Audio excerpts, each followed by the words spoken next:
जय जय 65075 बराबर 15 जय जय। साथियों,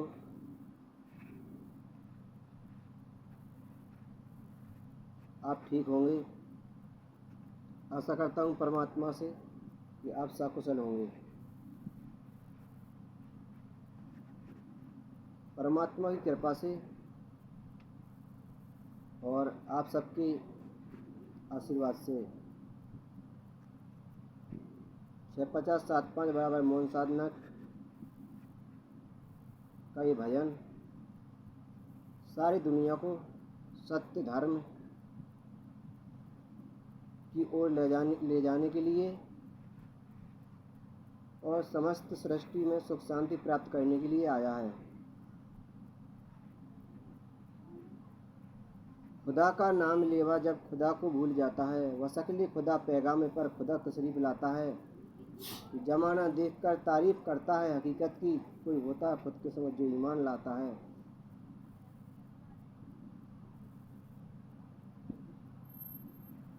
परमात्मा का भजन करते हैं, नाम लेते हैं और परमात्मा को ही भूल जाते हैं, क्योंकि नाम तब लेते हैं परमात्मा का जब ज़रूरत पड़ती है, दुख होता है, समस्या होती है, कोई तकलीफ में होता है इंसान, तभी परमात्मा को याद करता है, वैसे नहीं करता। दिया था धर्म ने संदेश परिवर्तन हो मानव का। जगत को यदि बदलना है, बदल दो हृदय मानव का। बस इतना भेद भूला है, जगत अनभिज्ञ है इससे। सुनो समझो गुनो, यह सत्य न समझे तो क्या होगा। धर्म ग्रंथ भी यही संदेश देते हैं कि परिवर्तन होना चाहिए, मनुष्य के अंदर परिवर्तन हो और तभी जीवन में सुख शांति मनुष्य की आ पाएगी। अगर हृदय बदल दिया जाएगा, सोच विचार बदल जाएंगे इंसान की, तो पूरे इंसान बदल जाएगा फिर। इसलिए सबसे पहले मनुष्य की जो है सोच है उसको बदलना पड़ेगा।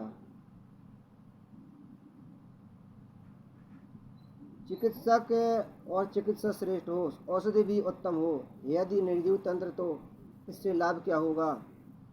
यही सब कुछ हो रहा है बंधु इस उत्थान के युग में। प्रकृति और मानव न बदली तो प्रकृति से लाभ क्या होगा। माना कि यदि चिकित्सक यानी डॉक्टर अच्छा है, दवा भी अच्छी है और अस्पताल भी अच्छा है, यदि निर्जीव तंत्र है, उसमें जीव नहीं है, तो फिर क्या लाभ है, कुछ भी अच्छा बना रहे।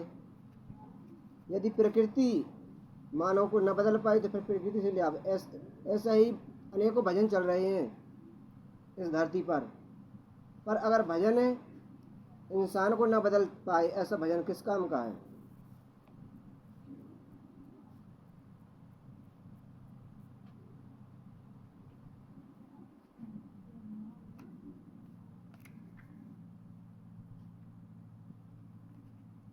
कौन कहता है बुरा वक्त नहीं बदलेगा, ये जमीन बदलेगी और आसमां बदलेगा। जो हक्त परस्त हैं उनके शिकस्त नामुमकिन, तुम अपने आप को बदलो, ये जमाना बदलेगा।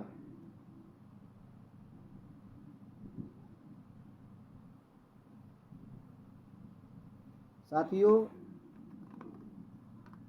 सबसे पहले अपने आप को बदलने की आवश्यकता है, तभी तुम दुनिया को बदल पाओगे। ईमान को लाया तो मुसलमान हो गया, ईमान को लाया तो मुसलमान हो गया। ईसा नजर में आया तो विश्वास हो गया। जब आत्मा को देखा कृष्ण के स्वरूप में, तो राम सनातन में था, मैं उसमें खो गया।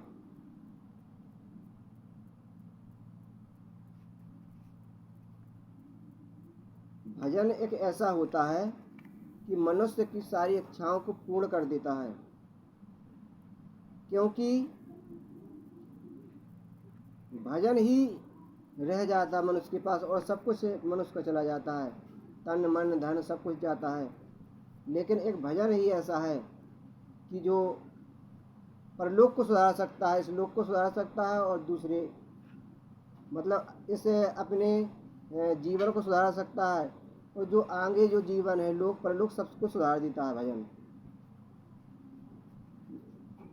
तभी तो भजन इतना कठिन होता है, सब कोई न करने लगे। परमात्मा को पाना इतना सरल नहीं है। यदि भक्ति होती ढील की पोल, तो साहू महाजन लेते मोल। यदि भक्ति इतनी सरल होती, सीधी सच्ची, कि कोई भी इंसान कर सके या पैसे से खरीद सके, तो बड़े बड़े पैसे वाले सेठिया लोग, करोड़पति अरबपति भक्ति को मोल खरीद लेते, और गरीबों को तो वो मिल ही नहीं पाती। और भगवान को भक्ति से अपनी बस में कर लेते और अपना मनचाहा काम सफल करते, क्योंकि भक्ति से भगवान की प्राप्ति होती है। और जब भक्ति प्राप्त हो जाती मनुष्य को, तो फिर परमात्मा को प्रसन्न होना ही पड़ता है। तो परमात्मा को हर व्यक्ति अपने कमरे में बंद करके रख लेता और कहीं नहीं जाने देता, और सब पैसों वालों के हिसाब से ही सब कुछ चलता। इसलिए ऐसा नहीं है। भक्ति ढीली पोली नहीं होती है। भक्ति तो भक्ति होती है, उसको हर व्यक्ति नहीं कर सकता। प्राणों की बाजी लगा के भक्ति की जाती है, तभी भक्ति हो पाती है।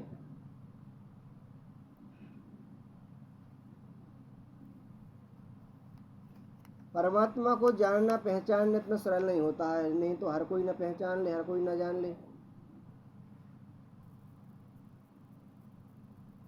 मैं किसी एक से नहीं सभी से कहता हूं कि तुम्हारी आवाज ईश्वर तक नहीं पहुंचती। ईश्वर का दुश्मन तुम्हारे पत्र फाड़ डालता है। जो तुम हुमायूं धूप है ये सब करके ईश्वर तक जो पहुंचाते हो अपने मनी ऑर्डर के तौर पे, या अपने परमात्मा तक जितना धर्म का काम करते हो, परमात्मा को प्रसन्न करने के लिए, ये परमात्मा तक नहीं पहुंच पाता है। क्योंकि ईश्वर का दुश्मन है जो, और तुम्हारा दुश्मन है जो माया कलकाल, ये बीच में ही सब नष्ट कर देता है, खा जाता है, और तुम्हारी आवाज़ जो ईश्वर तक नहीं पहुंच पाती।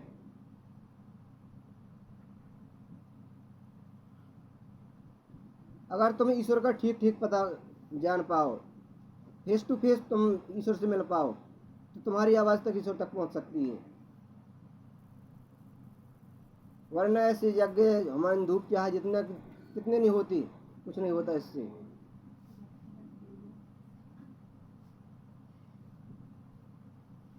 और ये एक यही साधन है कि परमात्मा का भजन करो। भजन के द्वारा ही तुम्हारी सीधी पकड़ भगवान से हो सकती है। अगर भक्ति नहीं करोगे तो ऐसा धर्म तुम चाहे जितने करते रहो, ईश्वर तक नहीं पहुंच पाता, क्योंकि ये कलकाल है। तुम उसका लाभ ही नहीं उठा पा रहे हो। मैंने आकाश छान डाला, भूमि मत डाली, तोड़ा पाताल था उसकी भी पाली, यह समुद्र का मंथन तो अंत में जाना, कि सत्य केवल काल अंक से सब खाली। कहीं कुछ नहीं है। आकाश पाताल धरती वायु 10 दिशाओं में तुम सब कुछ समझ लो, जान लो, पर तुमको कुछ नहीं मिलने वाला है। मिलेगा तो सिर्फ भजन से, भजन के अलावा कुछ नहीं है। और भजन भी ऐसा होना चाहिए जो सीधे भगवान तक मिला सके। 6:50 7:05 संध्या कालीन 6:50 से 7:05 तक, यही एक भजन है इस कलयुग में, जो परमात्मा तक पहुंचा सकता है, सारे दुखों को समाप्त कर सकता है। इसलिए 15 मिनट की मौन साधना करो और सुख शांति प्राप्त करो।